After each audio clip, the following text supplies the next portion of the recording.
254 million euros. That is the official budget of the Besançon Tramway, a tramway built in the northeast of France that, due to its low cost and almost perfect service, is one to be marveled at. In 2014, it had a budget of 17.5 million euros per kilometer. This made it more affordable than most networks in Europe, such as the Edinburgh Light Rail with its 65 million euros per kilometer expense, or the 20 million euros per kilometer of Madrid's Line 3.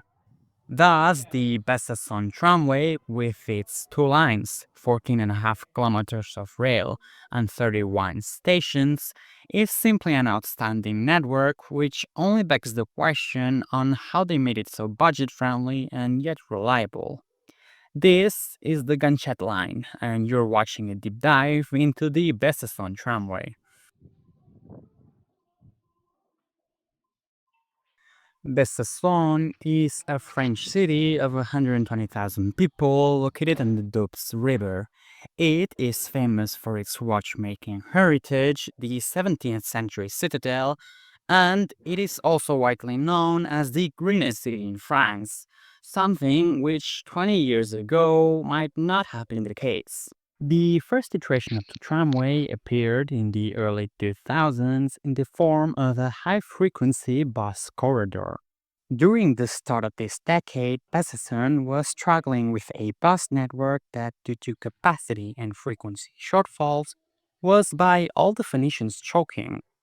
Eventually, in 2004, the situation forced the city to conduct a feasibility study that would see the city attempt to improve its public transit infrastructure at a minimal cost whilst maximizing benefits. The results from the first study would provide for a set of infrastructure improvements to be completed within a decade. It included two high-performance bus corridors or BRT routes that would later serve as the inspiration for the tramway. On a side note, it is worthwhile mentioning that whilst these two BRT proposals were obviously discarded in favor of the tramway, a BRT line was eventually built in Besançon, just on a different route, although we'll address that later. In 2006 and 2007, further feasibility studies were carried out to specify group options and transport alternatives. These studies would conclude in a single 14-kilometer line crossing the city center, and it also mentioned that a BRT line would carry between 25 and 30,000 passengers a day, whilst a tram on the same route would carry between 40 and 50,000 passengers per day.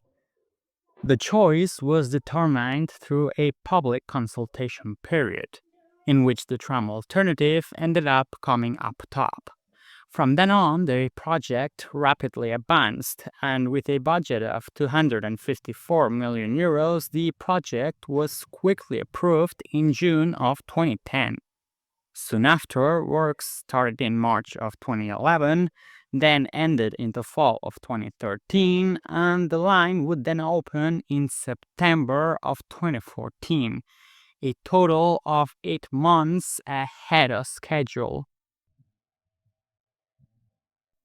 From the very start, the tram was planned with a low cost in mind.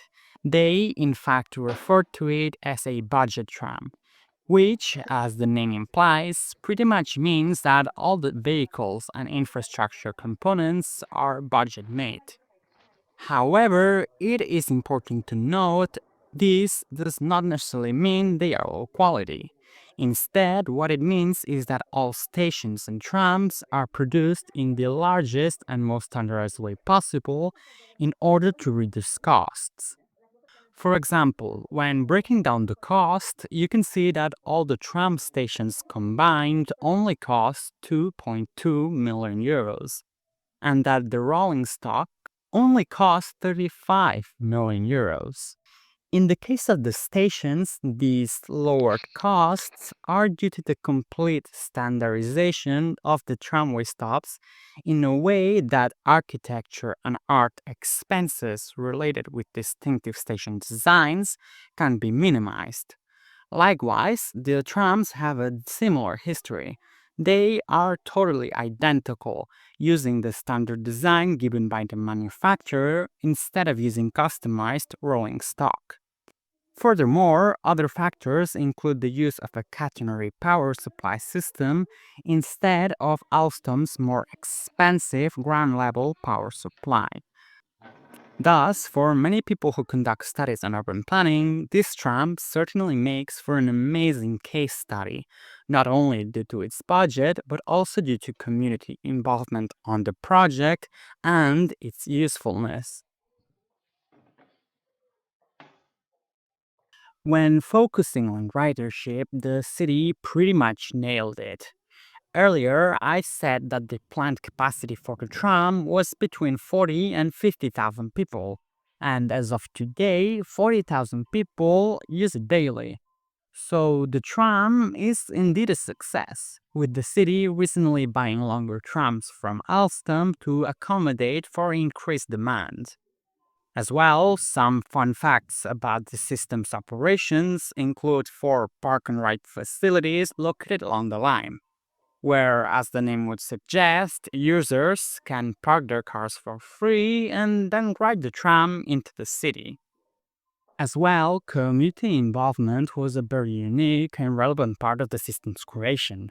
This is because the residents got to choose between a BRT and a tramway system in the early phases, then held a vote on the vehicle's choice of color, and also assisted in the design of the catenary poles along the city core. This was amazing in order to build support for the tram, since it gave residents a say and made the system theirs and not that of city officials with political interests. As well, the city has expansion plans, which include building a terminus for Line 2 at Broulard to improve frequency in the city core. As well, short extensions are planned at both ends of Line 1, and there are plans to extend Line 2 by following and replacing the trace of the BRT line. Whether the city can continue to achieve what it has so far with future plans is yet to be seen. But what is certain is that as of yet, no other city has quite achieved what Besançon has done in terms of construction costs. The city has already shown that a budget tram is the perfect mode of transport for many similarly sized cities around Europe, and will until someone challenges its brilliance, just to remain a case to be studied and a magnificent system to serve its people for many years to come.